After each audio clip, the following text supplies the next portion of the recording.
Mr. Speaker, the Chief Justice and Associate Justices of the United States Supreme Court. That's great.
Speaker, the President's Cabinet.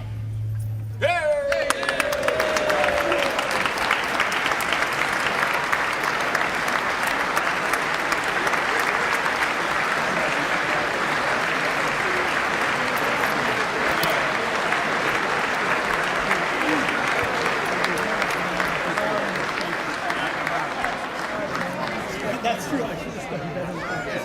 I should have done way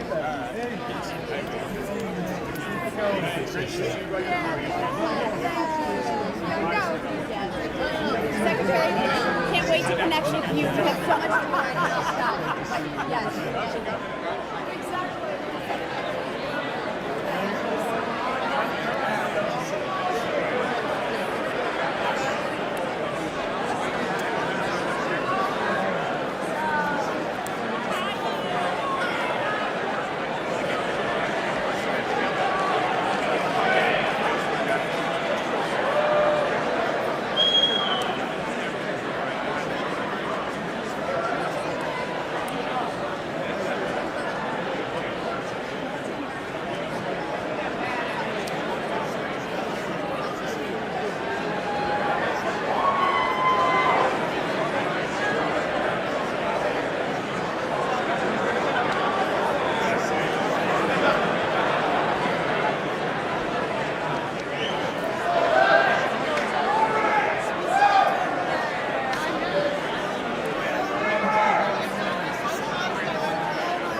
Mr. Speaker, the President of the United States.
Thank you.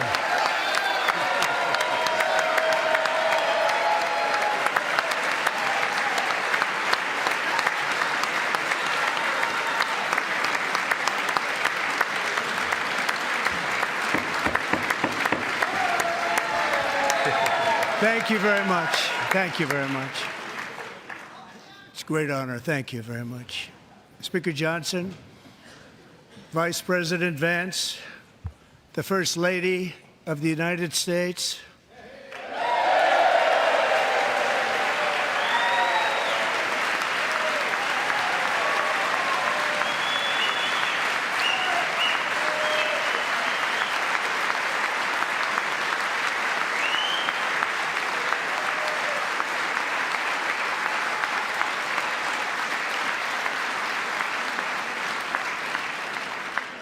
members of the United States Congress, thank you very much.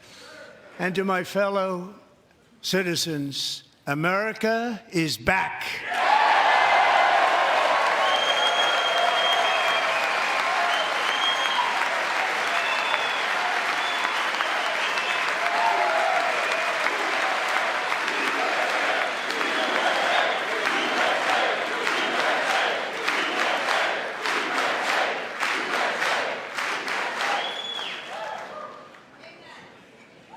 6 weeks ago, I stood beneath the dome of this Capitol and proclaimed the dawn of the golden age of America.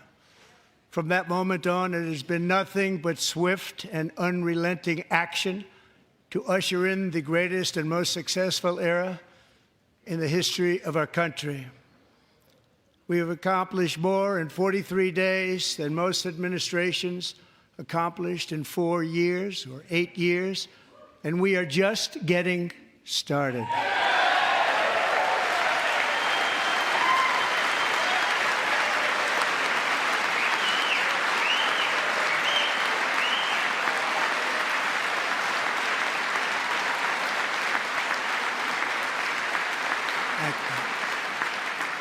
I return to this chamber tonight to report that America's momentum is back, our spirit is back, our pride is back, our confidence is back, and the American dream is surging bigger and better than ever before.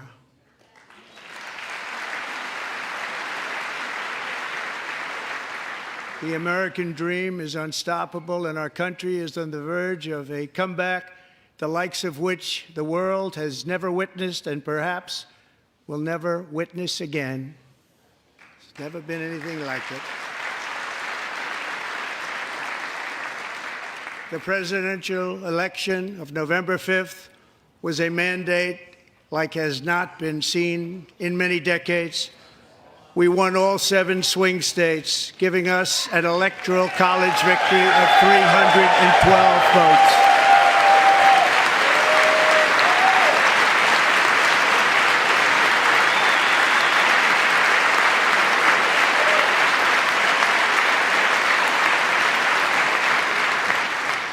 We won the popular vote by big numbers and won counties in our country.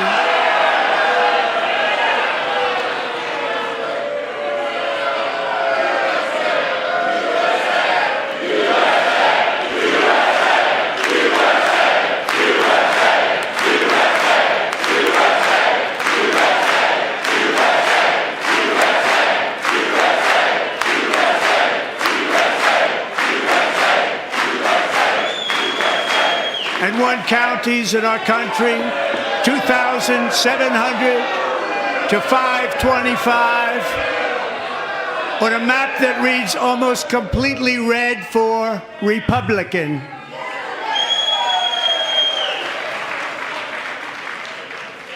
Now, for the first time in modern history, more Americans believe that our country is headed in the right direction than the wrong direction. In fact, it's an astonishing record, 27-point swing, the most ever.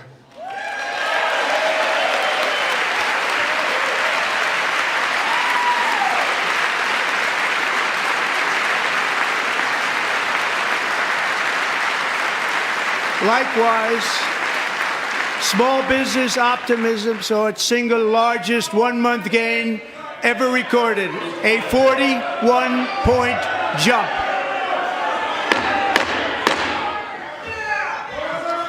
Members are directed to uphold and maintain decorum in the House and to cease any further disruptions.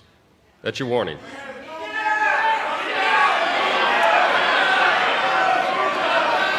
Members are engaging in willful and continuing breach of decorum, and the chair is prepared to direct the Sergeant-at-Arms to restore order to the joint session.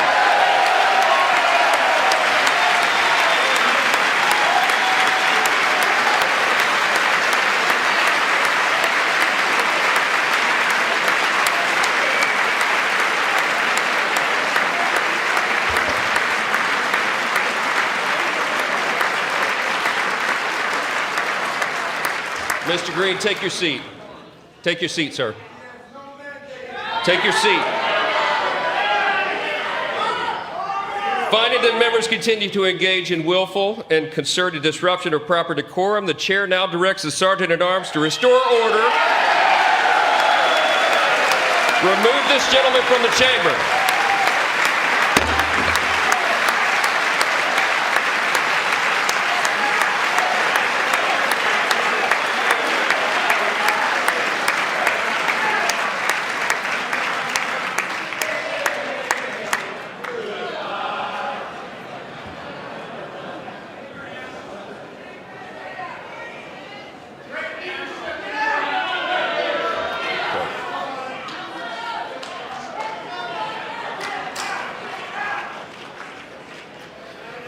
Members are directed to uphold and maintain decorum in the House.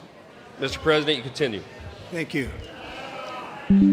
Over the past 6 weeks, I have signed nearly 100 executive orders and taken more than 400 executive actions, a record, to restore common sense, safety, optimism, and wealth all across our wonderful land.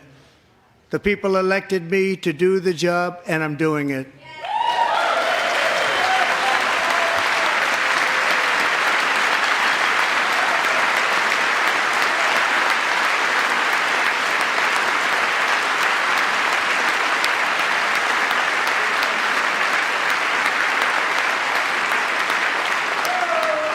In fact, it has been stated by many that the first month of our presidency, it's our presidency, is the most successful in the history of our nation. By many.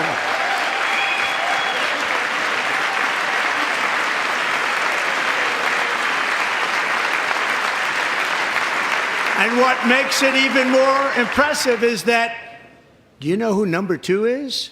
George Washington. How about that? How about that? I don't know about that list, but we'll take it. Within hours of taking the oath of office, I declared a national emergency on our southern border, and I deployed the U.S. military and Border Patrol to repel the invasion of our country. And what a job they've done. As a result, illegal border crossings last month were by far the lowest ever recorded, ever.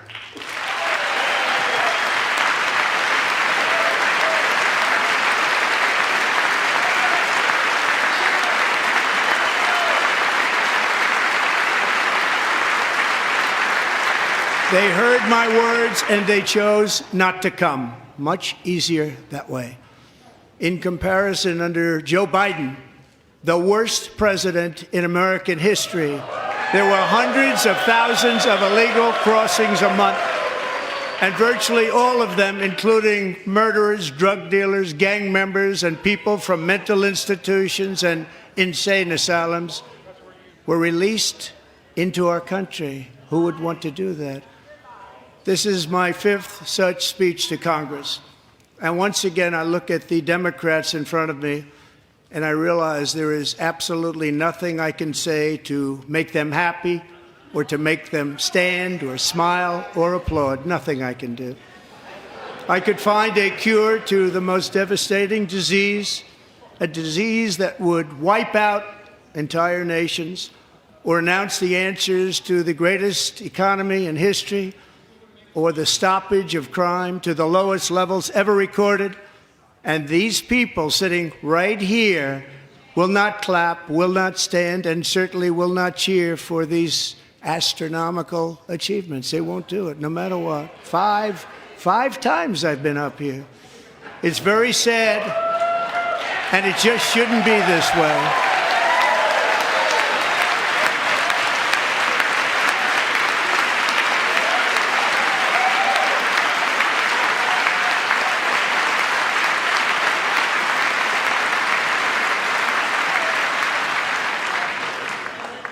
So Democrats sitting before me, for just this one night, why not join us in celebrating so many incredible wins for America?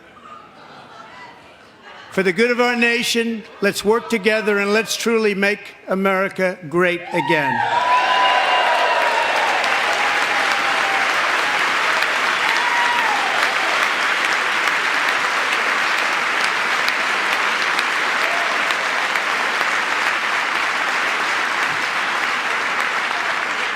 Every day, my administration is fighting to deliver the change America needs to bring a future that America deserves, and we're doing it. This is a time for big dreams and bold action. Upon taking office, I imposed an immediate freeze on all federal hiring, a freeze on all new federal regulations, and a freeze on all foreign aid.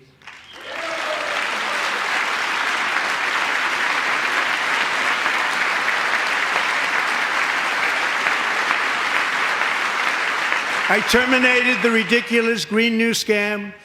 I withdrew from the unfair Paris Climate Accord, which was costing us trillions of dollars that other countries were not paying. I withdrew from the corrupt World Health Organization.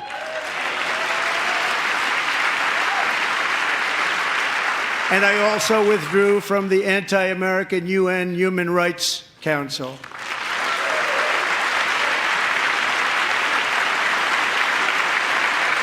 We ended all of Biden's environmental restrictions that were making our country far less safe and totally unaffordable.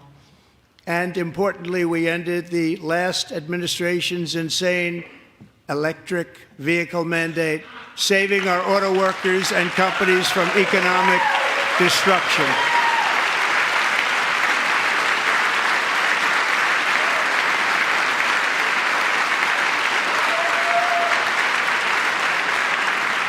To unshackle our economy, I have directed that for every one new regulation, 10 old regulations must be eliminated, just like I did in my very successful first term.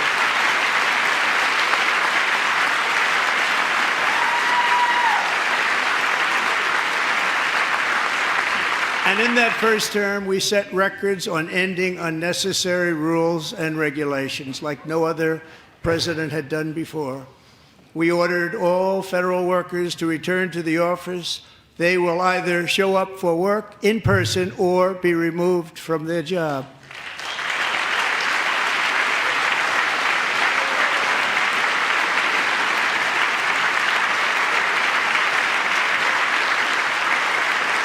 And we have ended weaponized government where, as an example, a sitting president is allowed to viciously prosecute his political opponent, like me. How did that work out? Not too good. Not too good.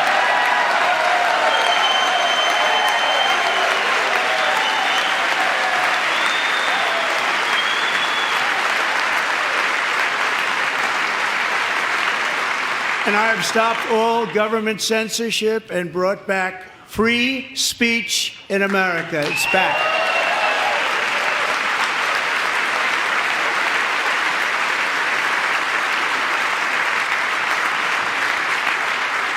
And 2 days ago, I signed an order making English the official language of the United States of America.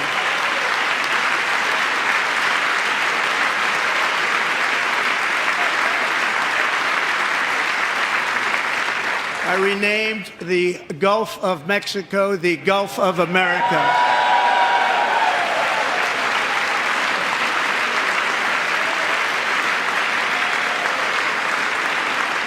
And likewise, I renamed, for a great president, William McKinley, Mount McKinley again. Beautiful Alaska. We love Alaska.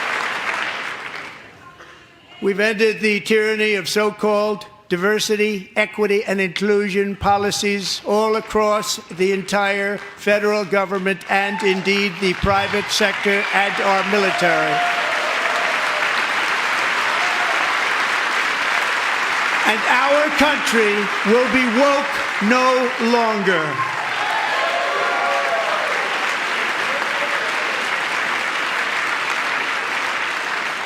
We believe that whether you are a doctor, an accountant, a lawyer, or an air traffic controller, you should be hired and promoted based on skill and competence, not race or gender. Very important.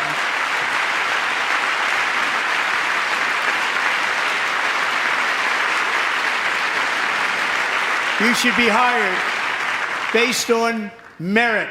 And the Supreme Court, in a brave and very powerful decision, has allowed us to do so. Thank you. Thank you very much. Thank you. We have removed the poison of critical race theory from our public schools, and I signed an order making it the official policy of the United States government that there are only two genders, male and female.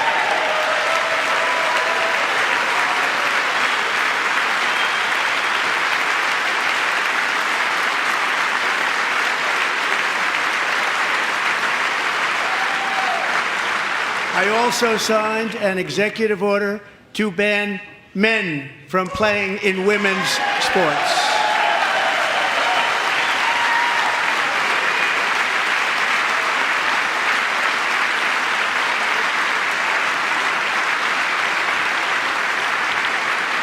Three years ago, Peyton McNabb was an all-star high school athlete, one of the best, preparing for a future in college sports.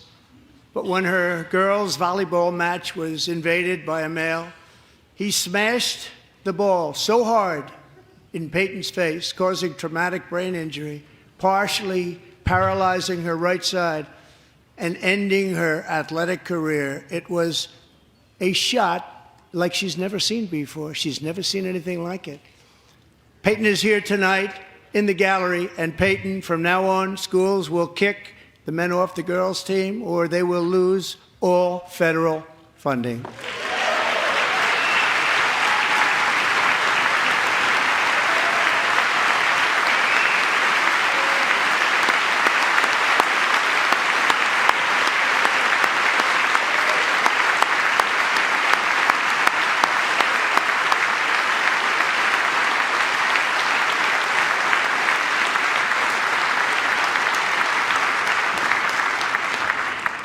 And if you really want to see numbers, just take a look at what happened in the women's boxing, weightlifting, track and field, swimming, or cycling, where a male recently finished a long-distance race 5 hours and 14 minutes ahead of a woman for a new record by 5 hours. Broke the record by 5 hours.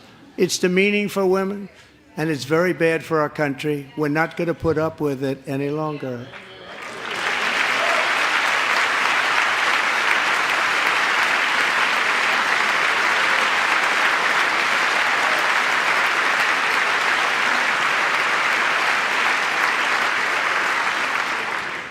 What I have just described is only a small fraction of the common sense revolution that is now, because of us, sweeping the entire world. Common sense has become a common theme, and we will never go back. Never. Never going to let that happen. Among my very highest priorities is to rescue our economy and get dramatic and immediate relief to working families. As you know, we inherited from the last administration an economic catastrophe and an inflation nightmare. Their policies drove up energy prices, pushed up grocery costs, and drove the necessities of life out of reach for millions and millions of Americans. They've never had anything like it. We suffered the worst inflation in 48 years, but perhaps even in the history of our country. They're not sure. As president, I'm fighting every day to reverse this damage and make America affordable again.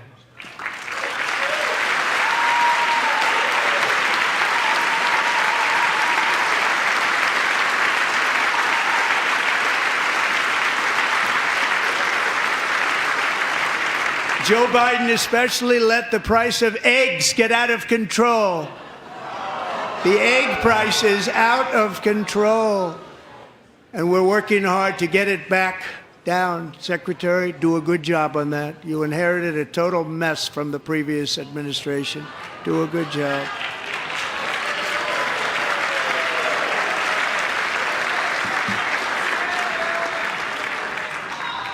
A major focus of our fight to defeat inflation is rapidly reducing the cost of energy.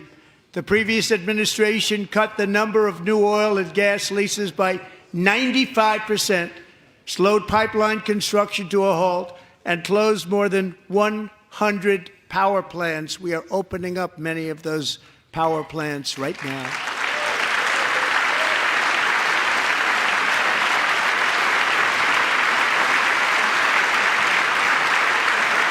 And frankly, we have never seen anything like it. That's why on my first day in office, I declared a national energy emergency. As you've heard me say many times, we have more liquid gold under our feet than any nation on earth, and by far. And now I fully authorize the most talented team ever assembled to go and get it. It's called Drill, Baby, Drill.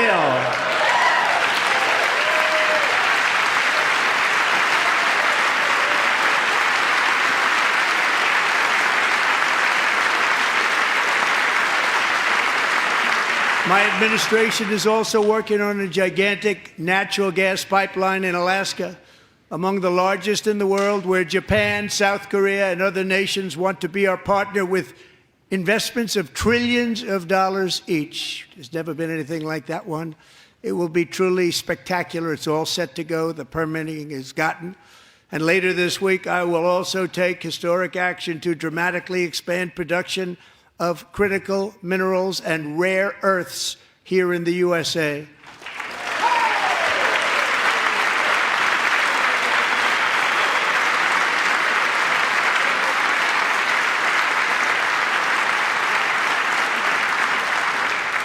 To further combat inflation, we will not only be reducing the cost of energy, but will be ending the flagrant waste of taxpayer dollars.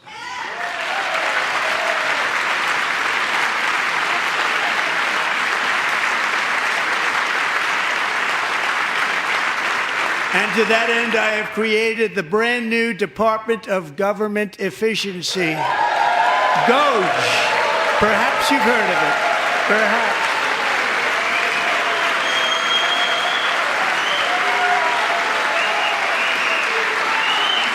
Which is headed by Elon Musk, who is in the gallery tonight.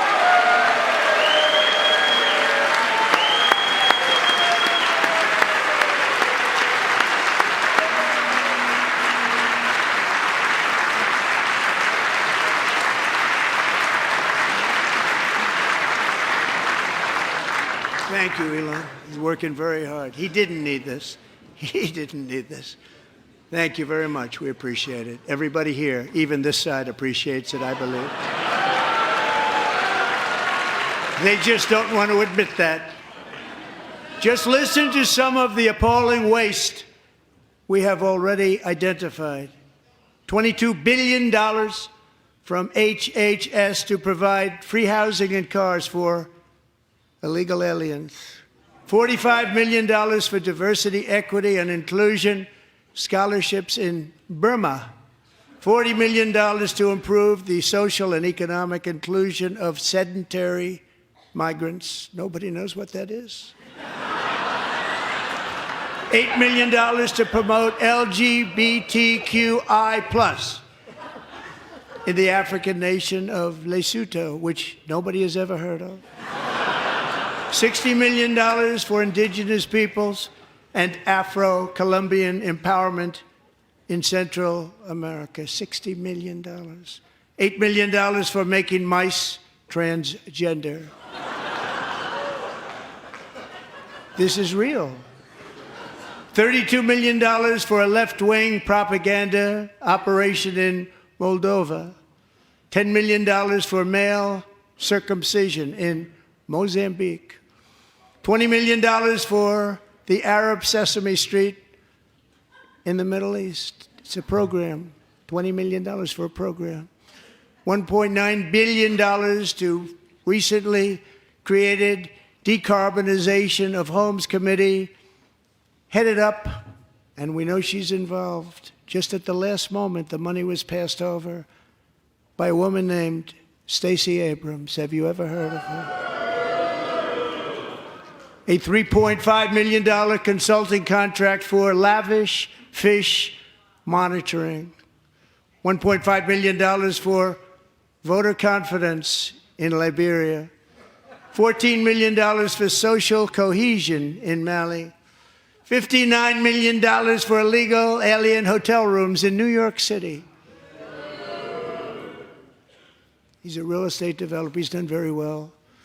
$250,000 to increase vegan local climate action innovation in Zambia. $42 million for social and behavior change in Uganda. $14 million for improving public procurement in Serbia. $47 million for improving learning outcomes in Asia. Asia's doing very well with learning. We know what we're doing. We should use it ourselves.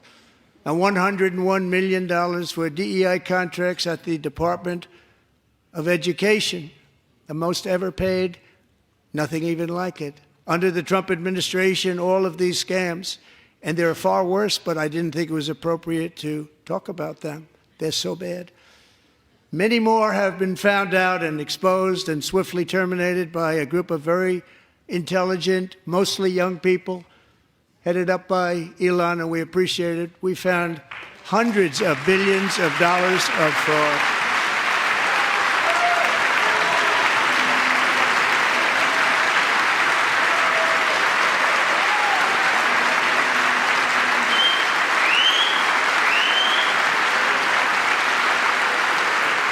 And we've taken back the money and reduced our debt to fight inflation and other things. Taken back a lot of that money. We got it just in time. This is just the beginning. The Government Accountability Office, a federal government office, has estimated annual fraud of over $500 billion in our nation, and we are working very hard to stop it. We're going to. We're also identifying shocking levels of incompetence and probable fraud in the Social Security program for our seniors, and that our seniors and people that we love rely on. Believe it or not, government databases list 4.7 million Social Security members from people aged 100 to 109 years old. It lists 3.6 million people from ages 110 to 119. I don't know any of them. I know some people that are rather elderly, but not quite that elderly. 3.47 million people from ages 120 to 129. 3.9 million people from ages 130 to 139. 3.5 million people from ages 140 to 149. And money is being paid to many of them, and we're searching right now. In fact, Pam, good luck. Good luck. You're going to find it. But a lot of money is paid out to people because it just keeps getting paid, and nobody does, and it really hurts Social Security and hurts our country. 1.3 million people from ages 150 to 159, and over 130,000 people, according to the Social Security databases, are age over 160 years old. We have a healthier country than I thought, Bobby.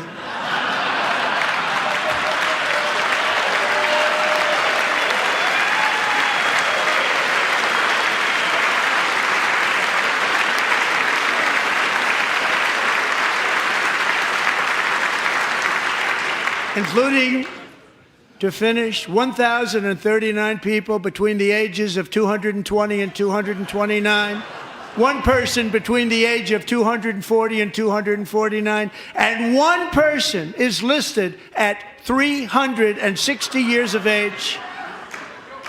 More than 100 years older than our country. But we're going to find out where that money's going, and it's not going to be pretty. By slashing all of the fraud, waste, and theft we can find, we will defeat inflation, bring down mortgage rates, lower car payments and grocery prices, protect our seniors, and put more money in the pockets of American families.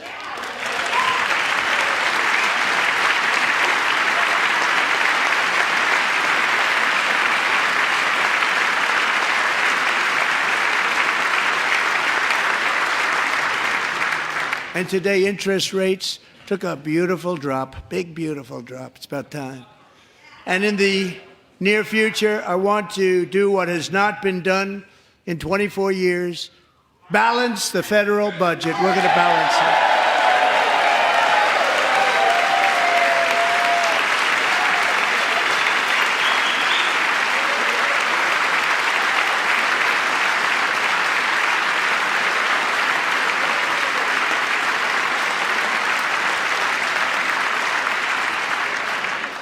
With that goal in mind, we have developed in great detail what we are calling the Gold Card, which goes on sale very, very soon. For $5 million, we will allow the most successful job-creating people from all over the world to buy a path to U.S. citizenship. It's like the green card, but better and more sophisticated.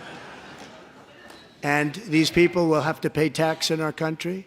They won't have to pay tax from where they came.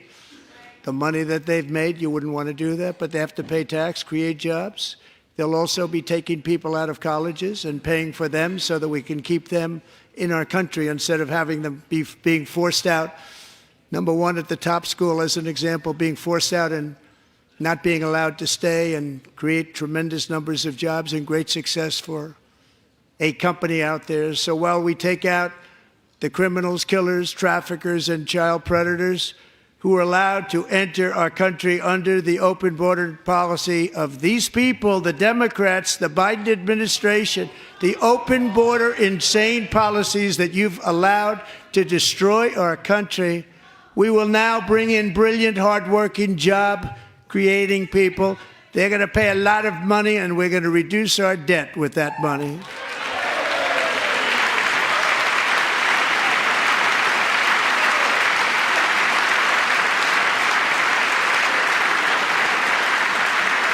Americans have given us a mandate for bold and profound change.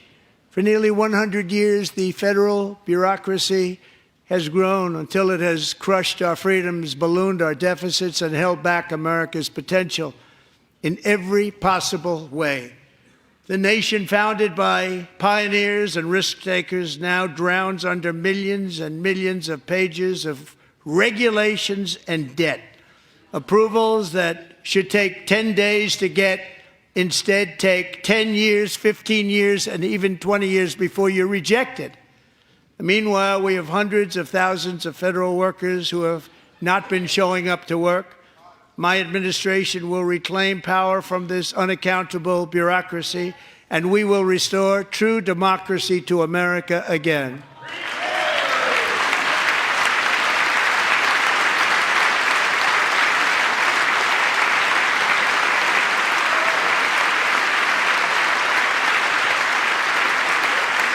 and any federal bureaucrat who resists this change will be removed from office immediately. Because we are draining the swamp. It's very simple. And the days of rule by unelected bureaucrats are over.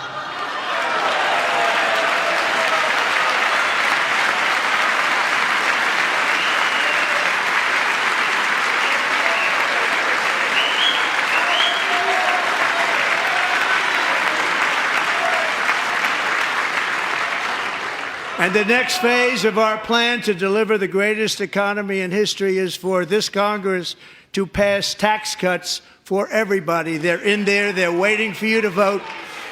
And I'm sure that the people on my right, I don't mean the Republican right, but my right here, I'm sure you're going to vote for those tax cuts, because otherwise I don't believe the people will ever vote you into office. So I'm doing you a big favor by telling you that. But I know this group is going to be voting for the tax.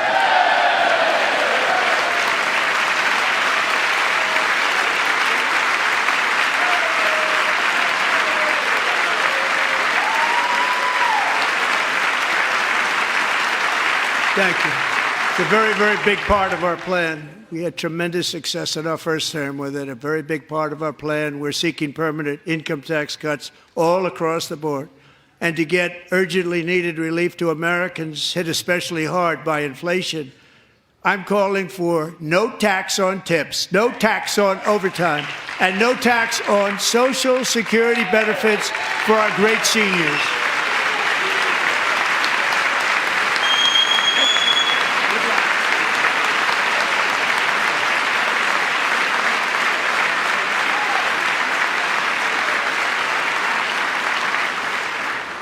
And I also want to make interest payments on car loans tax deductible, but only if the car is made in America.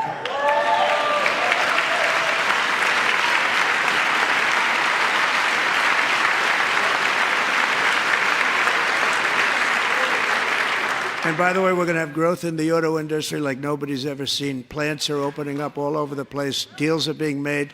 Never seen. That's a combination of the election win and tariffs.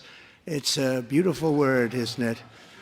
That, along with our other policies, will allow our auto industry to absolutely boom. It's going to boom.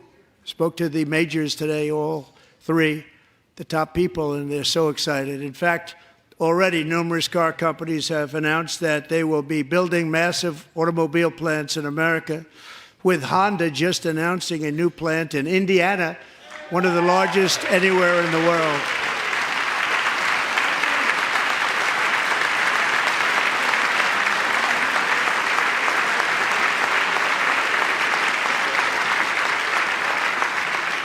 And this has taken place since our great victory on November 5th, a date which will hopefully go down as one of the most important in the history of our country.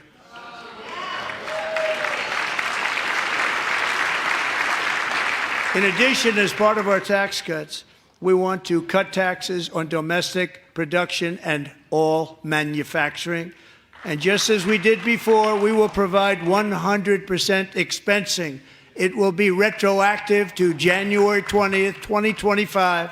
And it was one of the main reasons why our tax cuts were so successful in our first term, giving us the most successful economy in the history of our country. First term. We had a great first term.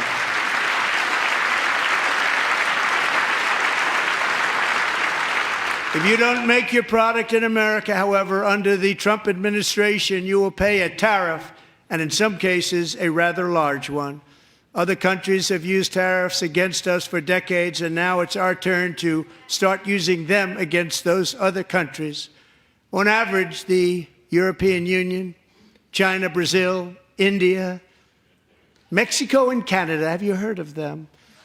And countless other nations charge us tremendously higher tariffs than we charge them. It's very unfair. India charges us auto tariffs higher than 100%. China's average tariff on our products is twice what we charge them. And South Korea's average tariff is 4 times higher. Think of that, 4 times higher. And we give so much help militarily and in so many other ways to South Korea, but that's what happens. This is happening by friend and foe. This system is not fair to the United States and never was, and so on April 2nd, I wanted to make it April 1st, but I didn't want to be accused of April Fool's Day. That's not, just one day cost us a lot of money. But we're going to do it in April. I'm a very superstitious person. April 2nd, reciprocal tariffs kick in.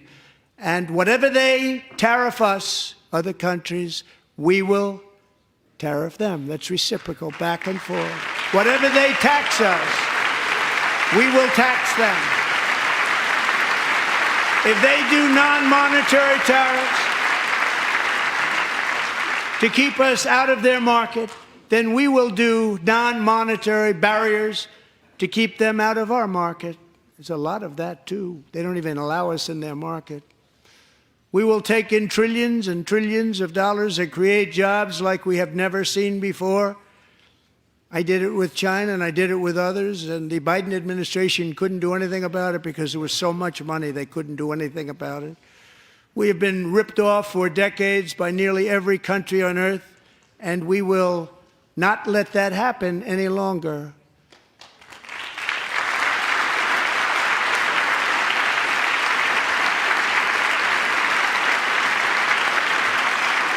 Much has been said over the last 3 months about Mexico and Canada, but we have very large deficits with both of them. But even more importantly, they've allowed fentanyl to come into our country at levels never seen before, killing hundreds of thousands of our citizens and many very young, beautiful people, destroying families. Nobody's ever seen anything like it. They are, in effect, receiving subsidies of hundreds of billions of dollars. We pay subsidies to Canada and to Mexico of hundreds of billions of dollars, and the United States will not be doing that any longer. We're not going to do it any longer.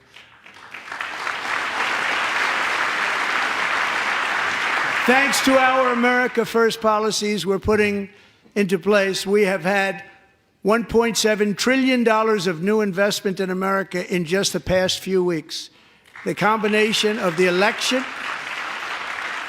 and our economic policies that people of SoftBank, one of the most brilliant anywhere in the world, announced a $200 billion investment. OpenAI and Oracle, Larry Ellison, announced $500 billion investment, which they wouldn't have done if Kamala had won. Apple announced $500 billion investment. Tim Cook called me. He said, I cannot spend it fast enough. It's going to be much higher than that, I believe. They'll be building their plants here instead of in China. And just yesterday, Taiwan Semiconductor, the biggest in the world, most powerful in the world, has a tremendous amount, 97% of the market, announced a $165 billion investment to build the most powerful chips on earth right here in the USA.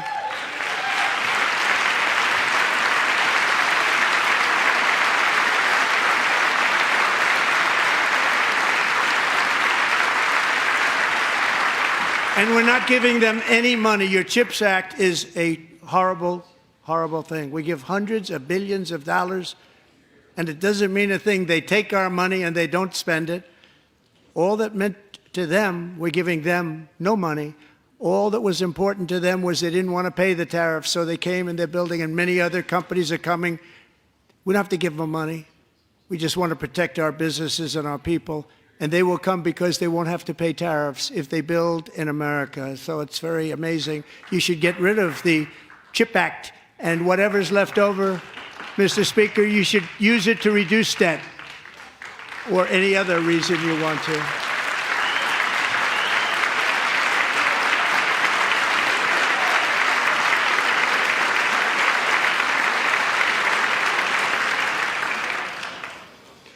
Our new trade policy will also be great for the American farmer. I love the farmer,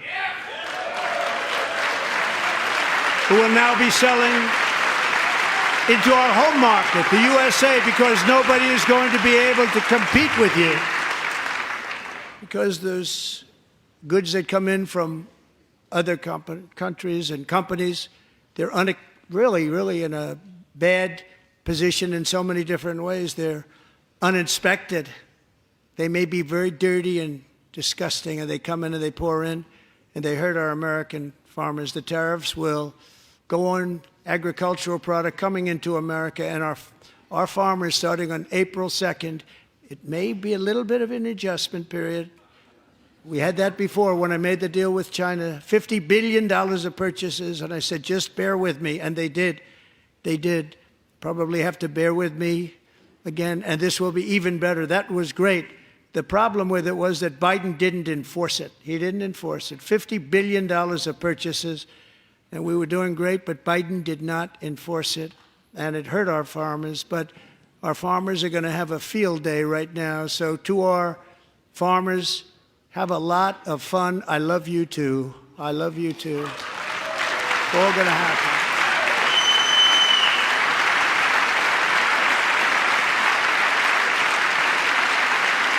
And I have also imposed a 25% tariff on foreign aluminum, copper, lumber, and steel, because if we don't have, as an example, steel and lots of other things, we don't have a military, and frankly, we just won't have a country very long.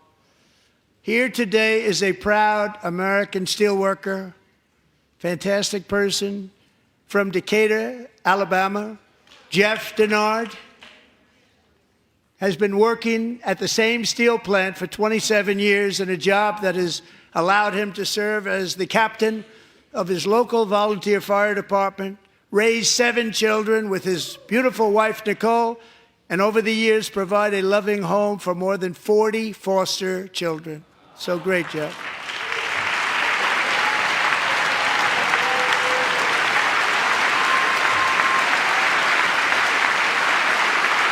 Thank you, Jeff. Thank you, Jeff.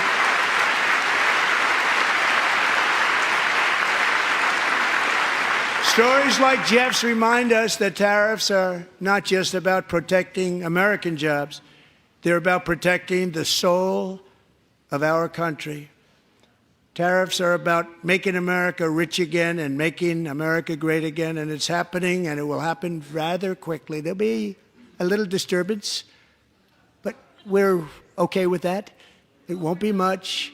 No, you're not. Oh. And look where Biden took us, very low, the lowest we've ever been. Jeff, I want to thank you very much. And I also want to recognize another person who has devoted herself to foster care community. She works so hard on it. A very loving person, our magnificent First Lady of the United States.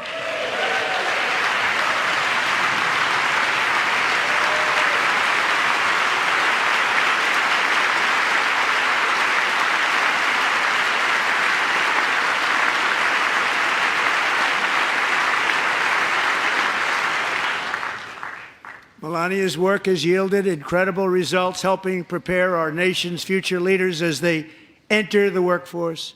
Our First Lady is joined by 2 impressive young women, very impressive. Haley Ferguson, who benefited from the First Lady's Fostering the Future initiative and is poised to complete her education and become a teacher. And Elliston Berry, who became a victim of an illicit deepfake image produced by a peer. With Elliston's help, the Senate just passed the Take It Down Act, and this is so important. Thank you very much, John. John Thune, thank you. Stand up, John. Thank you, John.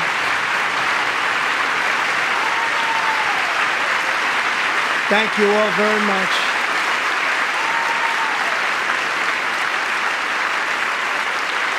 Thank you. And thank you to John Thune and the Senate. Great job. To criminalize the publication of such images online is a terrible, terrible thing. And once it passes the House, I look forward to signing that bill into law. Thank you. And I'm going to use that bill for myself, too, if you don't mind. Because nobody gets treated worse than I do online. Nobody. That's great. Thank you very much to the Senate. Thank you. But if we truly care about protecting Americans' children, no step is more crucial than securing America's borders. Over the past 4 years, 21 million people poured into the United States. Many of them were murderers, human traffickers, gang members, and other criminals from the streets of dangerous cities all throughout the world. Because of Joe Biden's insane and very dangerous open border policies, they are now strongly embedded in our country, but we are getting them out and getting them out fast.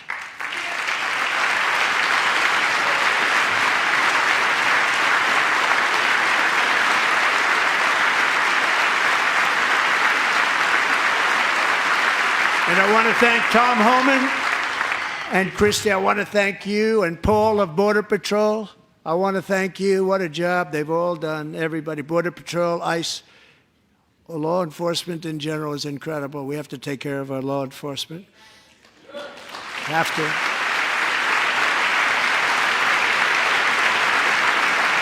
Last year,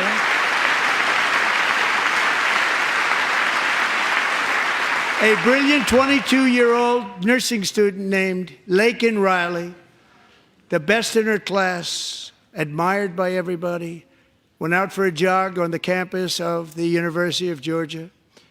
That morning, Laken was viciously attacked, assaulted, beaten, brutalized, and horrifically murdered. Laken was stolen from us by a savage illegal alien gang member who was arrested while trespassing across Biden's open southern border and then set loose into the United States under the heartless policies of that failed administration. It was indeed a failed administration. He had then been arrested and released in a Democrat-run sanctuary city, a disaster, before ending the life of this beautiful young angel. With us this evening are Laken's beloved mother, Allison, and her sister, Lauren.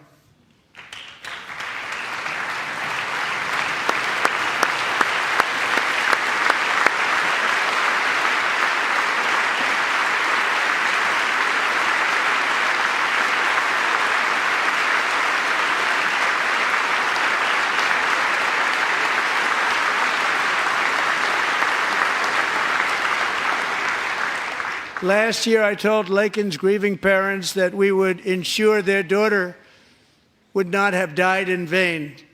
That's why the very first bill I signed into law as your 47th president mandates the detention of all dangerous criminal aliens who threaten public safety.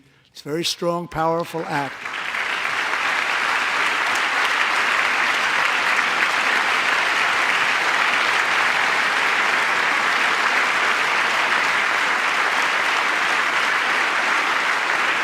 It's called the Laken-Riley Act. So Allison and Lauren, America will never, ever forget our beautiful Laken Hope Riley.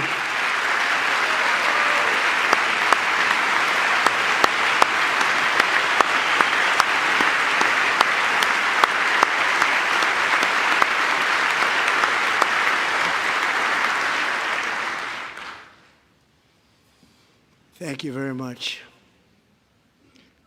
Since taking office, my administration has launched the most sweeping border and immigration crackdown in American history, and we quickly achieved the lowest numbers of illegal border crossers ever recorded. Thank you.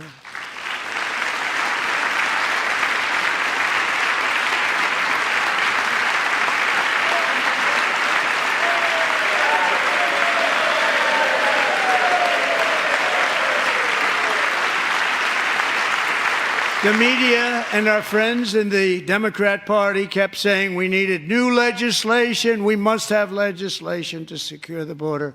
But it turned out that all we really needed was a new president.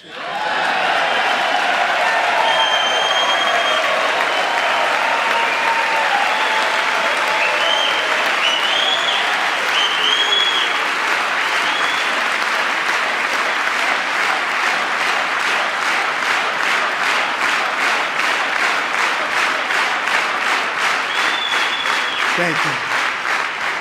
Joe Biden didn't just open our borders, he flew illegal aliens over them to overwhelm our schools, hospitals, and communities throughout the country. Entire towns like Aurora, Colorado, and Springfield, Ohio, buckled under the weight of the migrant occupation and corruption like nobody's ever seen before. Beautiful towns destroyed. Now, just as I promised in my inaugural address, we are achieving the great liberation of America.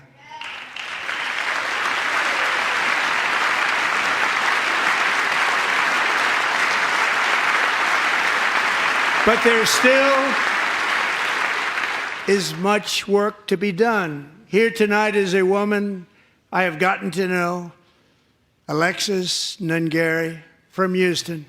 Wonderful woman. Last June, Alexis's 12-year-old daughter, her precious Jocelyn, walked to a nearby convenience store. She was kidnapped, tied up, assaulted for 2 hours under a bridge, and horrifically murdered.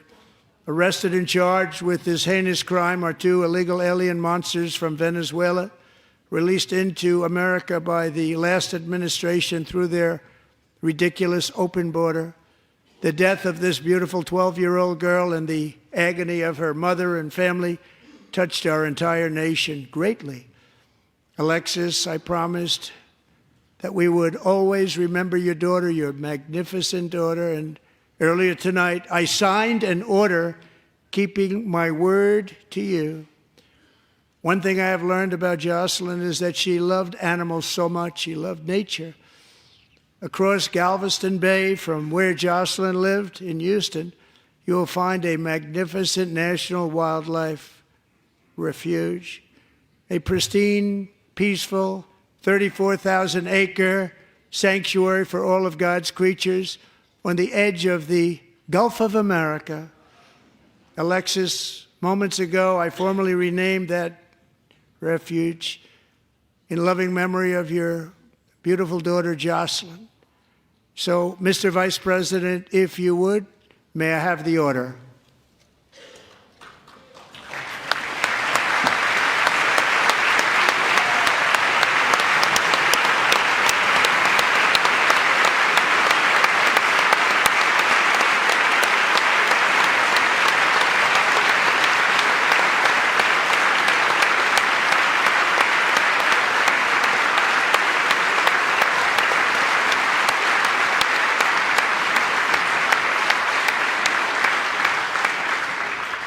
Thank you very much.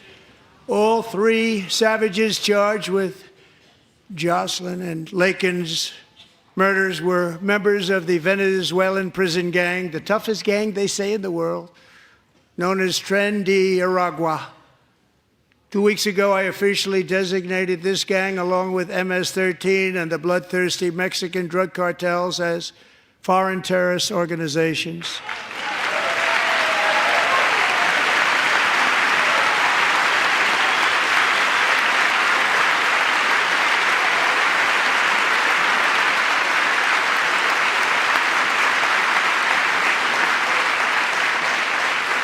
They are now officially in the same category as ISIS, and that's not good for them.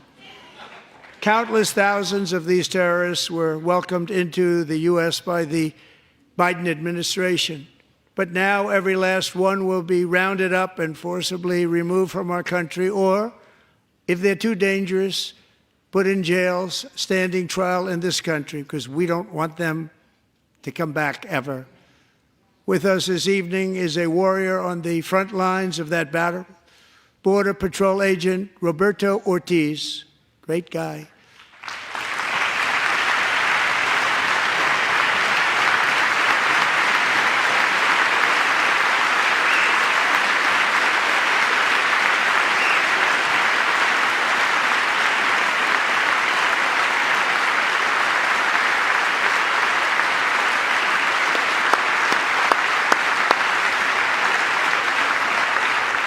In January, Roberto and another agent were patrolling by the Rio Grande near an area known as Cartel Island. Doesn't sound too nice to me. When heavily armed gunmen started shooting at them. Roberto saw that his partner was totally exposed, at great danger, and he leapt into action, returning fire and providing crucial seconds for his fellow agent to seek safety, just barely. I have some of the prints of that event, and it was not good. Agent Ortiz, we salute you for your great courage and for your line of fire that you took and for the bravery that you showed. We honor you, and we will always honor you. Thank you, Roberto, very much.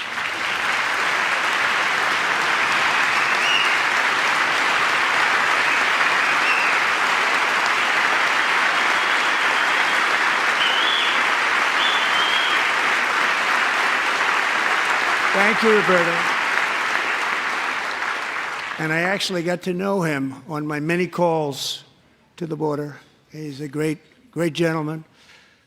The territory to the immediate south of our border is now dominated entirely by criminal cartels that murder, rape, torture, and exercise total control. They have total control over a whole nation, posing a grave threat to our national security. The cartels are waging war in America, and it's time for America to wage war on the cartels, which we are doing.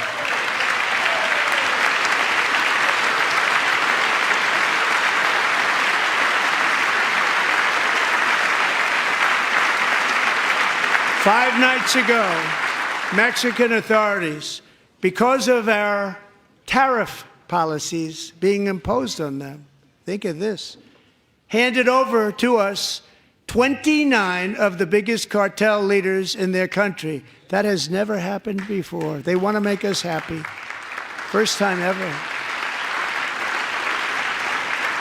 But we need Mexico and Canada to do much more than they've done, and they have to stop the fentanyl and drugs pouring into the USA. They're going to stop it.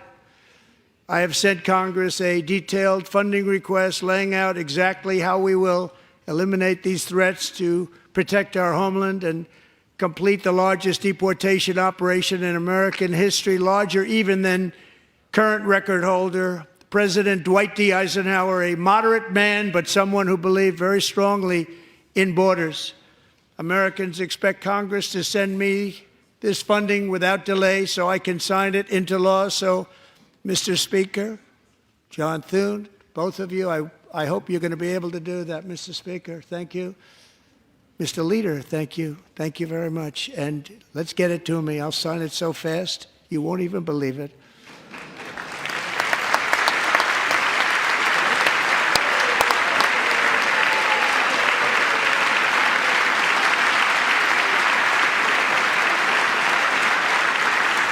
And as we reclaim our sovereignty, we must also bring back law and order to our cities and towns.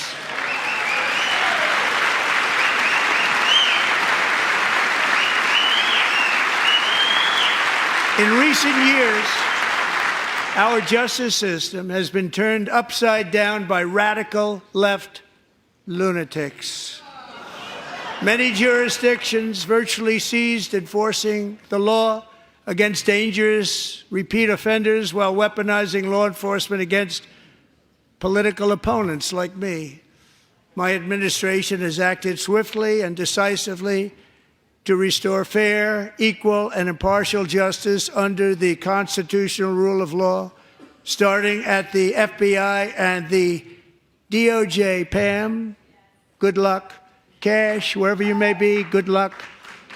Good luck. Pam Bondi. Good luck. So important. Going to do a great job. Cash, thank you. Thank you, Cash.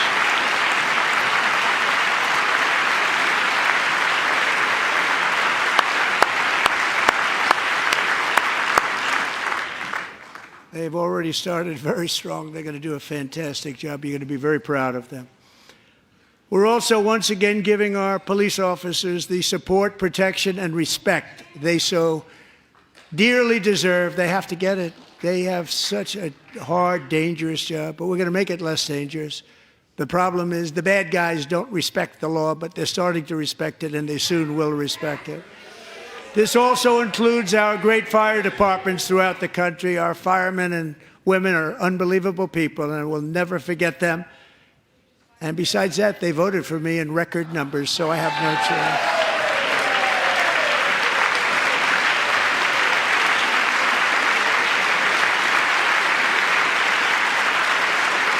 1 year ago this month, 31-year-old New York police officer Jonathan Diller, unbelievably wonderful person and a great officer, was gunned down at a traffic stop on Long Island. I went to his funeral.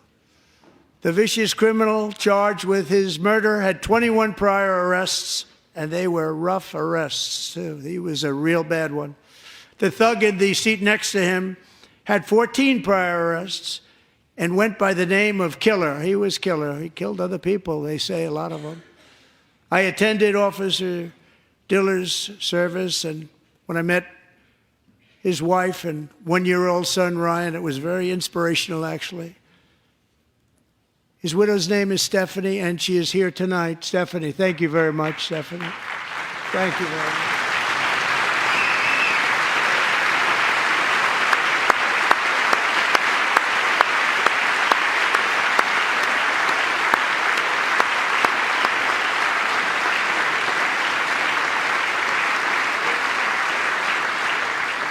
Stephanie, we're going to make sure that Ryan knows his dad was a true hero, New York's finest, and we're going to get these cold-blooded killers and repeat offenders off our streets, and we're going to do it fast.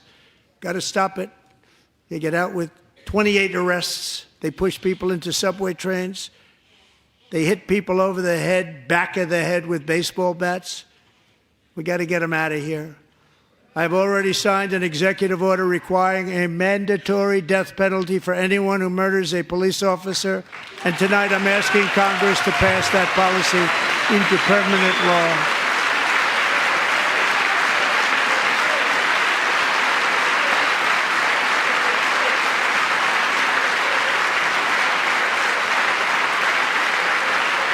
I'm also asking for a new crime bill getting tough on repeat offenders while enhancing protections for America's police officers so they can do their jobs without fear of their lives being totally destroyed.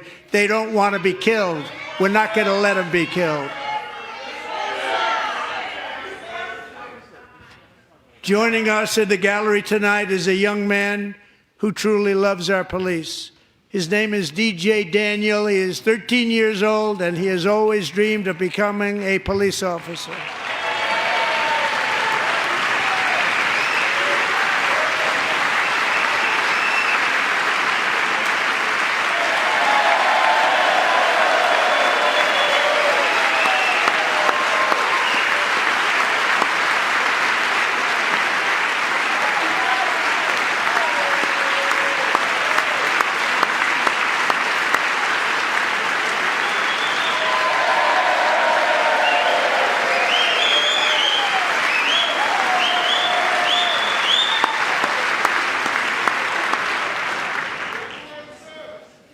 But in 2018, DJ was diagnosed with brain cancer. The doctors gave him 5 months at most to live. That was more than 6 years ago.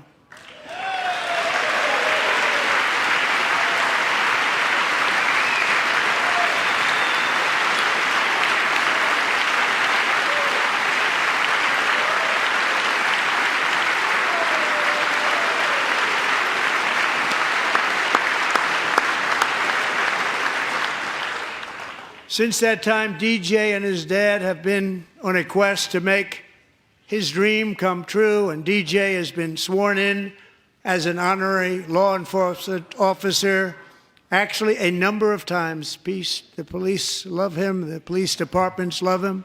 And tonight, DJ, we're going to do you the biggest honor of them all. I am asking our new Secret Service Director, Sean Curran, to officially make you an agent of the United States Secret Service.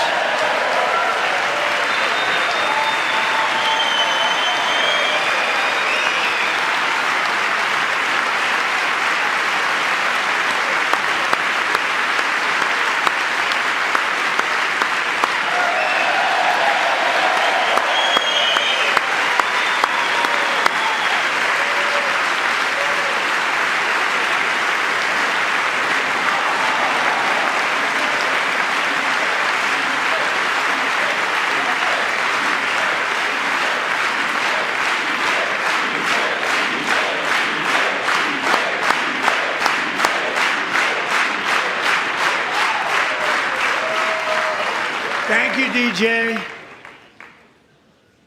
DJ's doctors believe his cancer likely came from a chemical he was exposed to when he was younger.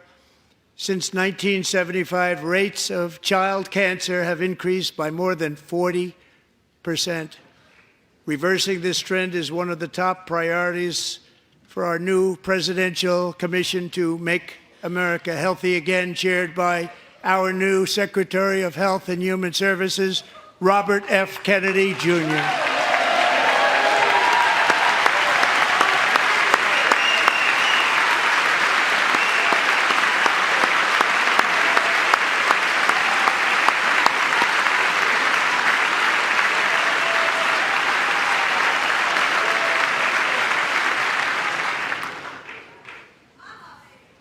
With the name Kennedy, you would have thought everybody over here would have been cheering. How quickly they forget. Our goal is to get toxins out of our environment, poisons out of our food supply, and keep our children healthy and strong. As an example, not long ago, and you can't even believe these numbers, 1 in 10,000 children had autism, 1 in 10,000. And now it's 1 in 36. There's something wrong. 1 in 36. Think of that. So we're going to find out what it is, and there's nobody better than Bobby and all of the people that are working with you. You have the best to figure out what is going on. Okay, Bobby? Good luck. It's a very important job. Thank you.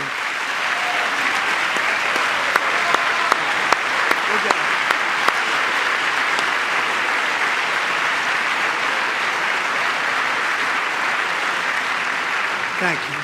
My administration is also working to protect our children from toxic ideologies in our schools. A few years ago, January Littlejohn and her husband discovered that their daughter's school had secretly socially transitioned their 13-year-old little girl. Teachers and administrators conspired to deceive January and her husband while encouraging her daughter to use a new name and pronouns. They, them pronoun, actually, all without telling January, who is here tonight and is now a courageous advocate against this form of child abuse. January, thank you. Thank you. Thank you very much.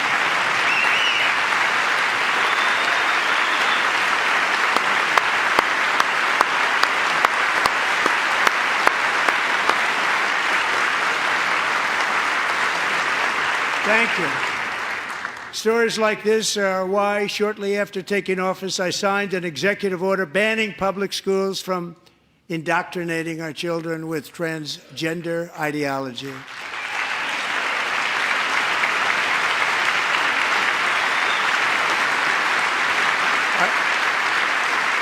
I also signed an order to cut off all taxpayer funding to any institution that engages in the sexual mutilation of our youth.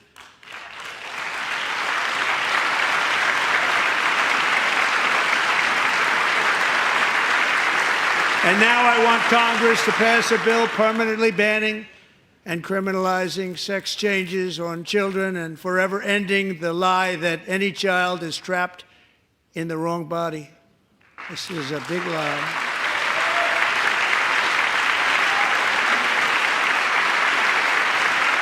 And our message to every child in America is that you are perfect exactly the way God made you.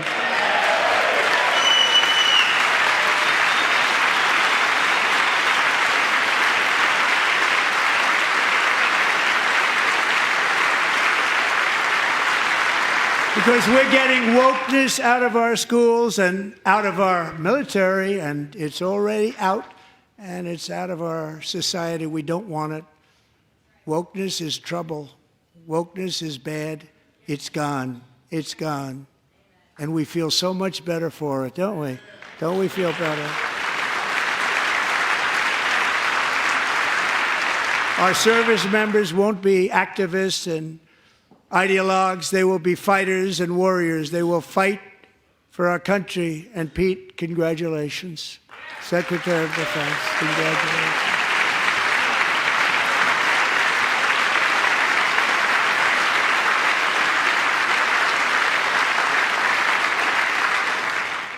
And he's not big into the woke movement, I can tell you. I know him well. I am pleased to report that in January, the U.S. Army had its single best recruiting month in 15 years, and that all armed services are having among the best recruiting results ever in the history of our services. What a difference.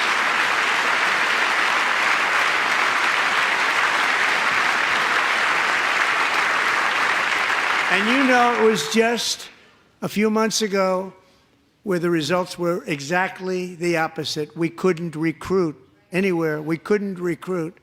Now we're having the best results just about that we've ever had. What a tremendous turnaround. It's really a beautiful thing to see. People love our country again. It's very simple. They love our country, and they love being in our military again. So it's a great thing, and thank you very much. Great job. Thank you.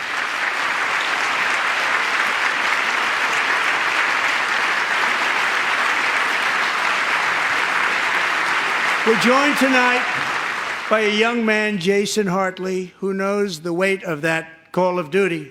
Jason's father, grandfather, and great-grandfather all wore the uniform. Jason tragically lost his dad, who was also a Los Angeles County Sheriff's deputy when he was just a boy, and now he wants to carry on the family legacy of service. Jason is a senior in high school, a 6-letter varsity athlete, a really good athlete, they say, a brilliant student with a 4.46, that's good, GPA. And his greatest dream is to attend the U.S. Military Academy at West Point.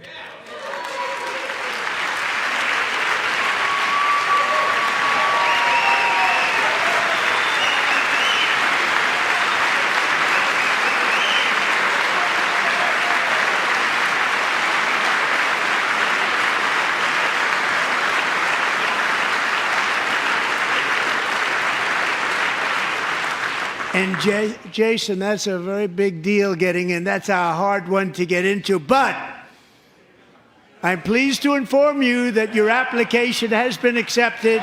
You will soon be joining the Corps of Cadets.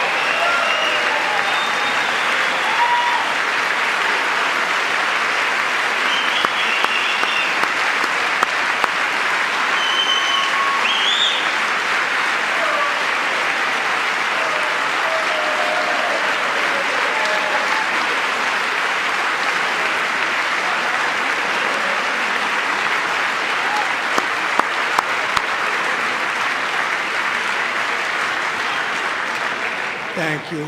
Jason, you're going to be on the long gray line, Jason. As Commander-in-Chief, my focus is on building the most powerful military of the future. As a first step, I'm asking Congress to fund a state-of-the-art Golden Dome missile defense shield to protect our homeland, all made in the USA.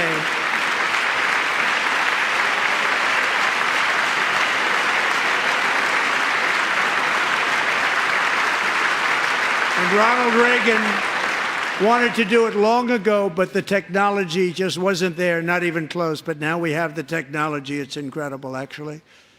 And other places, they have it. Israel has it. Other places have it. And the United States should have it too, right, Tim, right? They should have it too. So I want to thank you. But it's a very, very important. This is a very dangerous world. We should have it. We want to be protected, and we're going to protect our citizens like never before.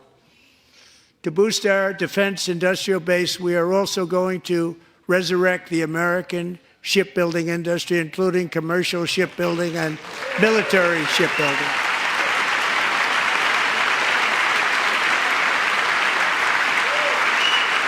And for that purpose, I am announcing tonight that we will create a new Office of Shipbuilding in the White House and offer special tax incentives to bring this industry home to America where it belongs. We used to make so many ships.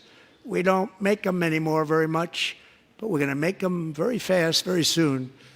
It will have a huge impact. To further enhance our national security, my administration will be reclaiming the Panama Canal, and we've already started doing it.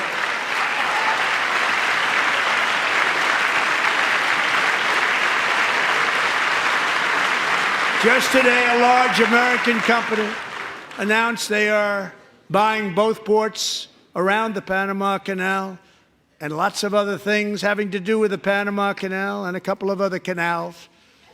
The Panama Canal was built by Americans for Americans, not for others, but others could use it. But it was built at tremendous cost of American blood and treasure. 38,000 workers died building the Panama Canal. They died of malaria. They died of snake bites and mosquitoes. Not a nice place to work. They paid them very highly to go there, knowing there was a 25% chance that they would die. The most expensive project also that was ever built in our country's history, if you bring it up to modern day costs.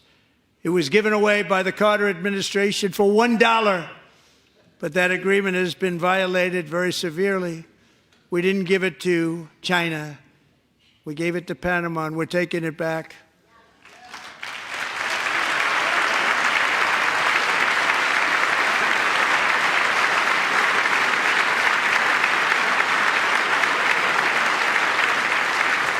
And we have Marco Rubio in charge. Good luck, Marco. Now, we know who to blame if anything goes wrong. Marco's been amazing, and he's going to do a great job. Think of it. He got 100 votes. You know, he was approved with actually 99, but the 100th was this gentleman, and I feel very certain. So let's assume he got 100 votes. And I'm either very, very happy about that or I'm very concerned about it.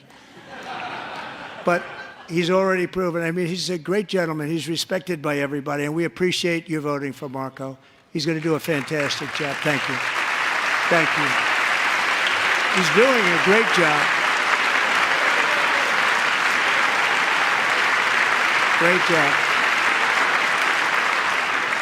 And I also have a message tonight for the incredible people of Greenland. We strongly support your right to determine your own future. And if you choose, we welcome you into the United States of America. We need Greenland for national security and even international security, and we're working with everybody involved to try and get it. But we need it really for international world security, and I think we're going to get it. One way or the other, we're going to get it. We will keep you safe. We will make you rich, and together we will take Greenland to heights like you have never thought possible before. It's a very small population, but very, very large piece of land and very, very important for military security. America is once again standing strong against the forces of radical Islamic terrorism. 3.5 years ago, ISIS terrorists killed 13 American service members and countless others in the Abbey Gate bombing during the disastrous and incompetent withdrawal from Afghanistan. Not that they were withdrawing, it was the way they withdrew. Perhaps the most embarrassing moment in the history of our country. Tonight, I am pleased to announce that we have just apprehended the top terrorist responsible for that atrocity, and he is right now on his way here to face the swift sword of American justice.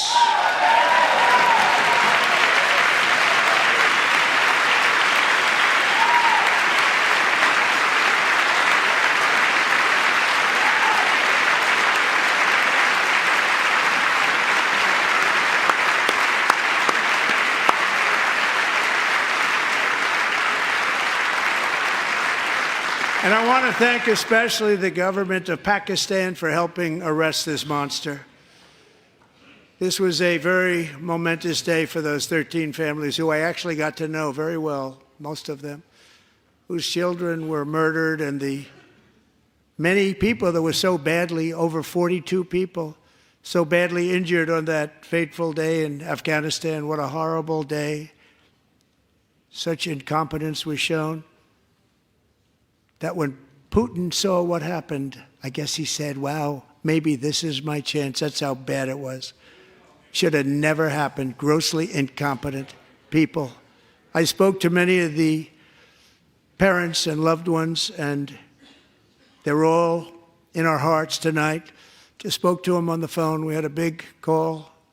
Every one of them called, and Everybody was on the line, and they did nothing but cry with happiness. They were very happy, as happy as you can be under those circumstances. Their child, brother, sister, son, daughter was killed for no reason whatsoever.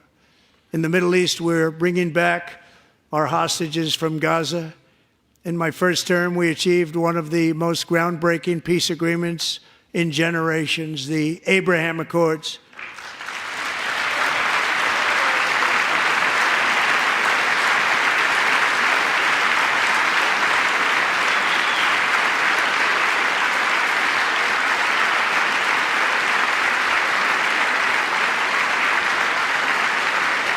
And now we're going to build on that foundation to create a more peaceful and prosperous future for the entire region. A lot of things are happening in the Middle East. People have been talking about that so much lately with everything going on with Ukraine and Russia.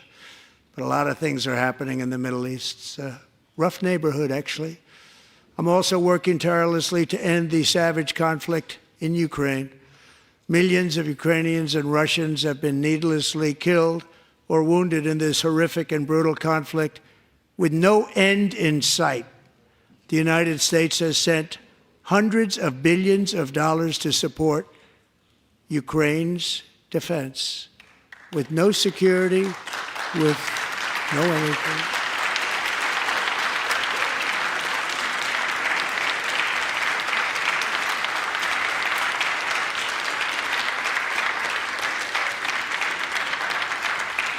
Do you want to keep it going for another 5 years? Yeah, you would say Pocahontas says yes.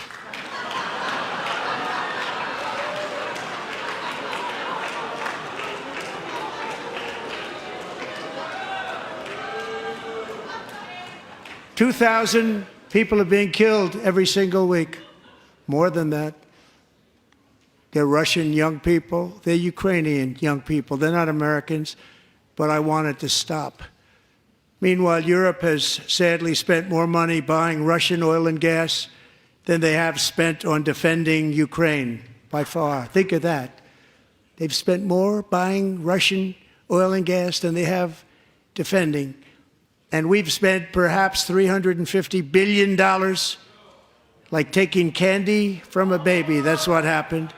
And they've spent $100 billion. What a difference that is. And we have an ocean separating us, and they don't. But we're getting along very well with them, and lots of good things are happening. Biden has authorized more money in this fight than Europe has spent by billions and billions of dollars. It's hard to believe that they wouldn't have stopped it and said, at some point, come on, let's equalize. You got to be equal to us. But that didn't happen. Earlier today, I received an important letter from President Zelensky of Ukraine. The letter reads, Ukraine is ready to come to the negotiating table as soon as possible to bring lasting peace closer. Nobody wants peace more than the Ukrainians, he said. My team and I stand ready to work under President Trump's strong leadership to get a peace that lasts. We do really value how much America has done to help Ukraine maintain its sovereignty and independence. Regarding the agreement on minerals and security, Ukraine is ready to sign it at any time that is convenient for you. I appreciate that he sent this letter, just got it a little while ago. Simultaneously, we've had serious discussions with Russia and have received strong signals that they are ready for peace. Wouldn't that be beautiful? Wouldn't that be beautiful?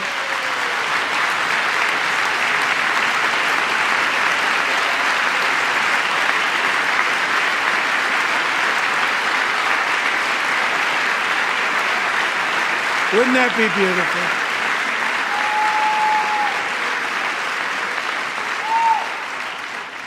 It's time to stop this madness. It's time to halt the killing.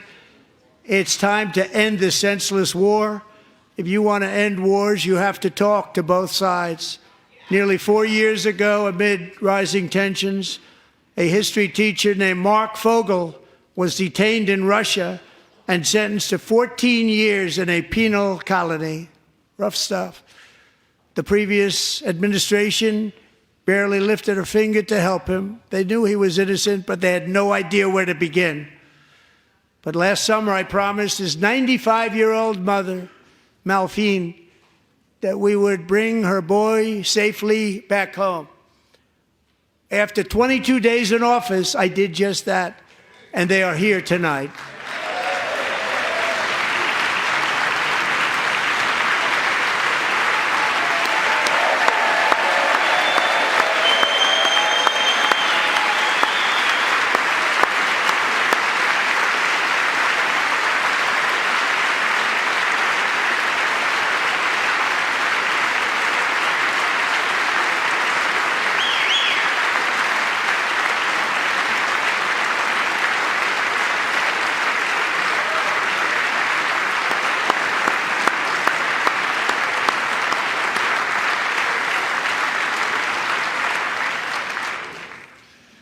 To Mark and his great mom, we are delighted to have you safe and sound and with us. As fate would have it, Mark Fogel was born in a small rural town in Butler, Pennsylvania. Have you heard of it? Where his mother has lived for the past 78 years. I just happened to go there last July 13th for a rally. That was not pleasant. And that is where I met his beautiful mom right before I walked onto that stage. And I told her I would not forget what she said about her son. And I never did I? Never forgot. Less than 10 minutes later, at that same rally, gunfire rang out, and a sick and deranged assassin unloaded 8 bullets from his sniper's perch into a crowd of many thousands of people. My life was saved by a fraction of an inch, but some were not so lucky. Corey Comparator was a firefighter, a veteran, a Christian, a husband, a devoted father, and above all, a protector. When the sound of gunshots pierced the air, it was a horrible sound. Corey knew instantly what it was and what to do. He threw himself on top of his wife and daughters and shielded them from the bullets with his own body. Corey was hit really hard. You know the story from there. He sacrificed his life to save theirs. 2 others, very fine people, were also seriously hit.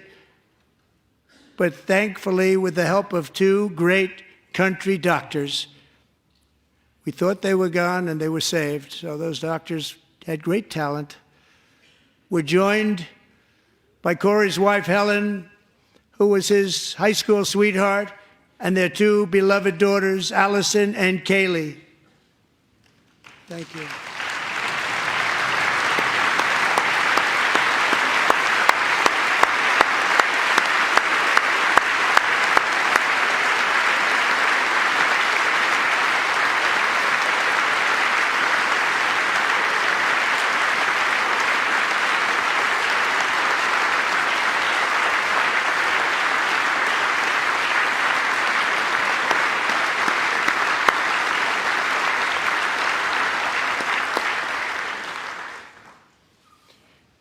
To Helen, Allison, and Kaylee, Corey is looking down on his 3 beautiful ladies right now, and he is cheering you on. He loves you.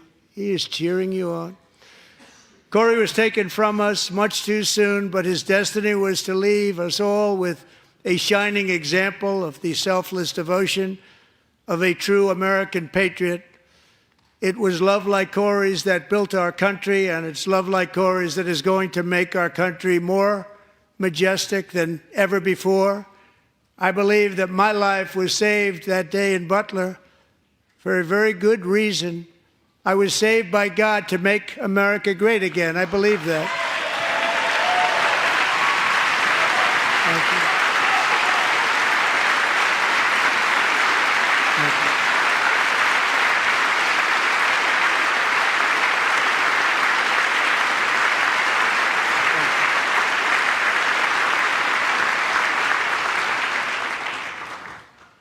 Thank Thank you very much. From the patriots of Lexington and Concord to the heroes of Gettysburg and Normandy, from the warriors who crossed the Delaware to the trailblazers who climbed the Rockies, and from the legends who soared at Kitty Hawk to the astronauts who touched the moon, Americans have always been the people who defied all odds, transcended all dangers, made the most extraordinary sacrifices, and did whatever it took to defend our children, our country, and our freedom.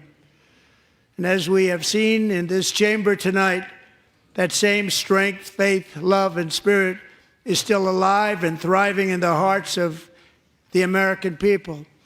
Despite the best efforts of those who would try to censor us, silence us, break us, destroy us, Americans are today a proud, free, sovereign, and independent nation that will always be free, and we will fight for it till death. We will never let anything happen to our beloved country, because we are a country of doers, dreamers, fighters, and survivors.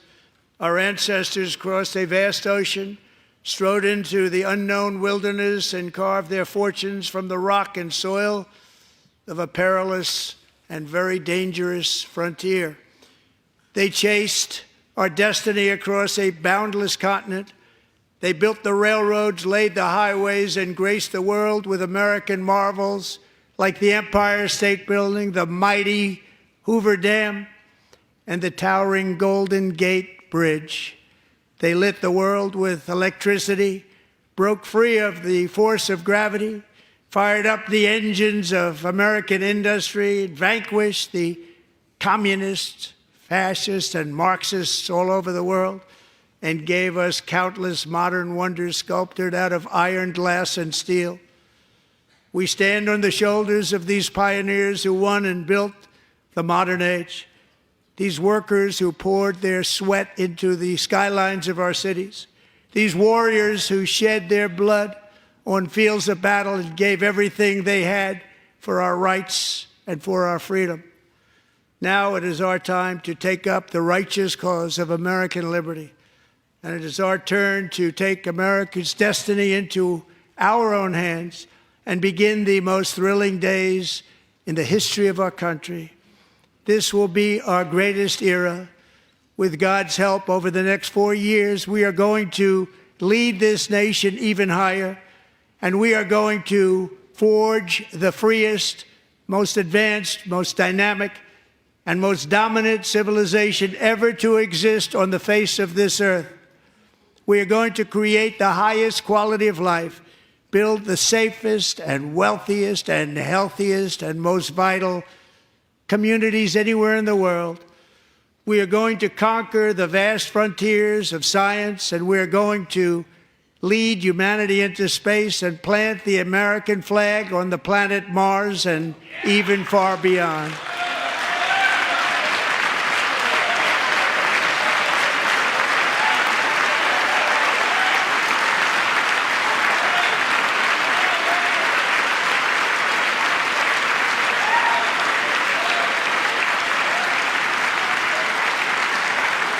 And through it all, we are going to rediscover the unstoppable power of the American spirit. And we are going to renew unlimited promise of the American dream. Every single day, we will stand up and we will fight, fight, fight for the country our citizens believe in and for the country our people deserve.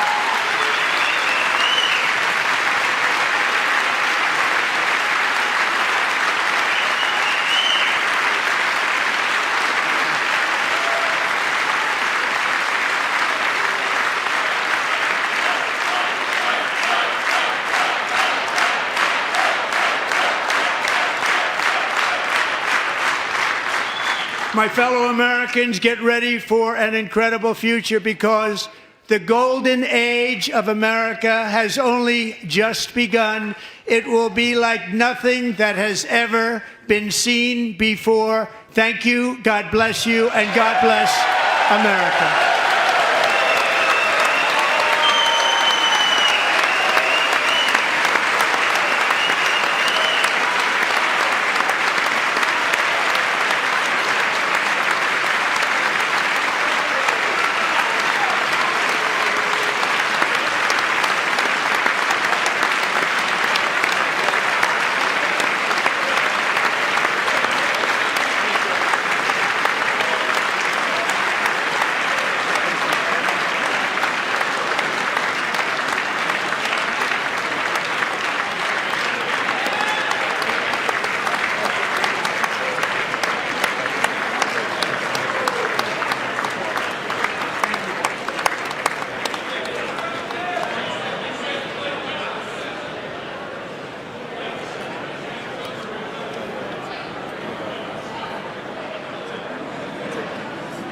Thank you very much. Great job. Thank you. Great honor.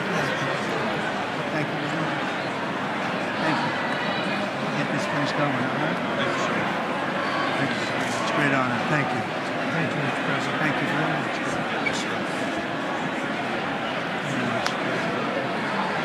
Thank you very much. Appreciate it. Thank you. I see you soon. Teaching young people to love America. Well, I'm trying to. Great guy. Thank you. That's your favorite. Thank you. Thank you. Thank you very much. Appreciate it. Thank you again. Thank you again. Won't forget. So good. Yeah, it's good. So good, sir. Thank you. Terrific, Mr. Really terrific. Really outstanding. Thanks. Thank you. Yes, sir. Thank you. Good job, Mr. President. Thanks. Thank you. Not just great. President, one of your best speeches. Thanks again, Mr. President. Thank you, Mr. President. Thanks for the phone call last night, too. Thank you. Absolutely. You know that. Thank you very much. I'll do it. Just give me the information. I'm not going to get it. Sorry. Thank you, everybody. Great speech. Great speech. Thank you. Best speech ever. Yes. Good.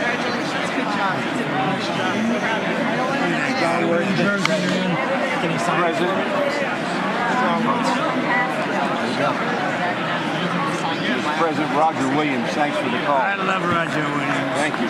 You don't have to introduce yourself. Mr. President. I know you better than you do, Roger. Thank you so much. My great baseball player. America Good is- job. Great job you're doing. America is back. Thank you so much, Welcome you Mr. back in President. Pennsylvania anytime, sir. They stood for. Thank you all. They stood for another country, not our country. That was phenomenal. It's sir. hard to believe, isn't it? That was fantastic, sir. That was Thank you very much. Thank you. quick selfie. Mr. President. Good job, Mr. President. Great job. Thank you so much. Great speech, sir. Great speech. Yes, sir. President back in Pennsylvania. Oh, they're just careful. I was standing on that. Absolutely. West Virginia loves you. Oh, good. How you doing? All right? Did you get a chance to shake his hand earlier? Do you want me to get a picture of you shaking his hand or anything? You're good. Thank you very much. Let's do biofilm. Thank you, darling. Sir, thank you. I love you. Best speech on the floor ever. Yeah, it was so good. Thank you So very good. much. Hey, you rocked it, Mr. President. We're with you. 100% crushed. Thank you. Really good. Congratulations. President. Best speech ever. Thank you. Mr. President, that was a great speech. That was awesome. God bless you. It was Thank you. Great job. Let's go. Get down to that. You get down. Good luck. Yes, sir. Thank you. It's so great. Thank you, everybody. Good job. Thank you for mentioning God needs to help us. Thank you, Mr. President. It's true. Mr. President. Thank you. Thank you. Great speech. Great speech. Thanks for taking my call. Good luck. Yeah. My man. Thank you for standing You strong. really triggered those people. Tremendous, Mr. President. Thank Somebody you. did. Thank you so much. Thanks for the beneficial ownership and this week. That was Oh, a good yeah. one. Thanks for mentioning farmers. Well, we love our farmers. Thank you, man.